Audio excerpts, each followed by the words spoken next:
As we look at our map today, we can see the Jordan River Valley. Moving straight south from Kafranya, where I propose that Mary and Joseph stayed their third night, I want to suggest that they traveled another 6 hours or so, walking the 17 miles to arrive to Damia. This is marked on our map as the Adam Checkpoint Bridge.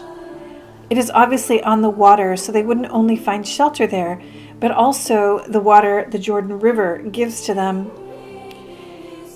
This river runs through the lowest valley on the planet, an interesting choice that the Lord made. They would pass 3 important locations on the way that I'll talk about now: Sukkoth, Peniel, and Manhanaim. The town of Sukkoth is actually named for the word tents, just like the Jewish feast of Sukkot, or booths.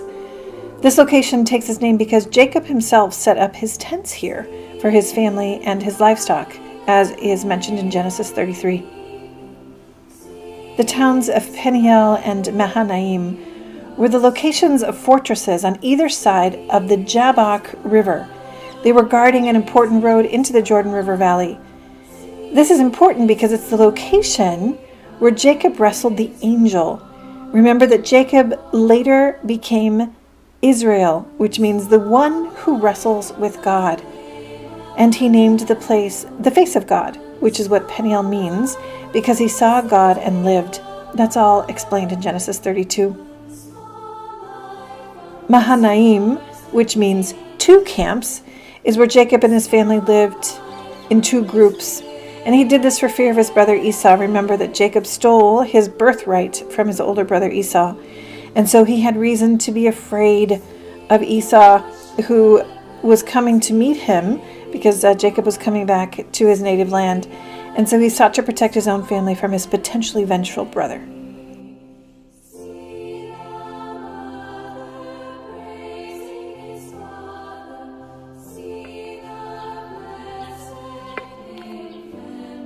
We are in such a special place right now. You can see water behind me.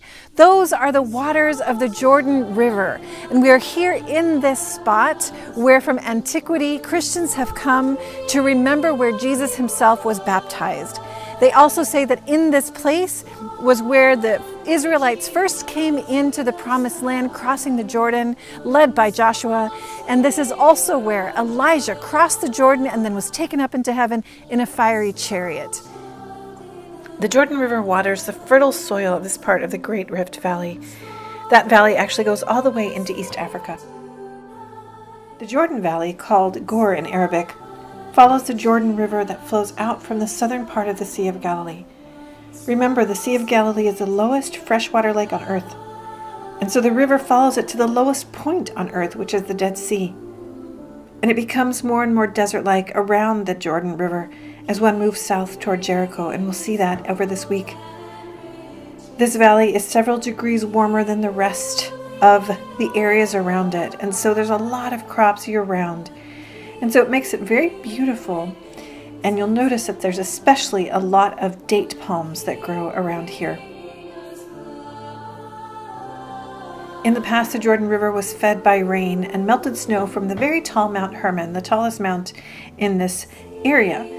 And it would have been at least half a mile wide in the spring. Even if today, as you can see, it's mostly a narrow, muddy-looking stream. There was a dam that was put in south of the Sea of Galilee, which diverts water from the river. They use it mostly for agriculture, and so that decreases the flow. Some people say up to 98%. Modern-day Damia is associated with the biblical city called Adam. Therefore, the bridge, like we said, is also called Adam's Bridge. If you look at the book of Joshua, it was here that the river Jordan stopped flowing so that the people could pass into the promised land. In other words, it backed up from the place where they came in all the way up to this place. This is what it says. The water from upstream stopped flowing. It piled up as in a heap a great distance away at a town called Adam in the vicinity of Zarethan. This is straight from the Old Testament. And it's interesting because in our liturgy for this week, this is the area where Luke describes John the Baptist was baptizing, very close to where Jesus himself would be baptized by him. So in this, our second week of Advent, our focus is on waiting. To plant a life-giving seed, one has to dig into the earth. It is by no accident, I think, that Mary and Joseph were walking through the valley with the lowest elevation in the world. Just to give you an idea, it goes from about 700 feet below sea level to 1,300 feet below sea level.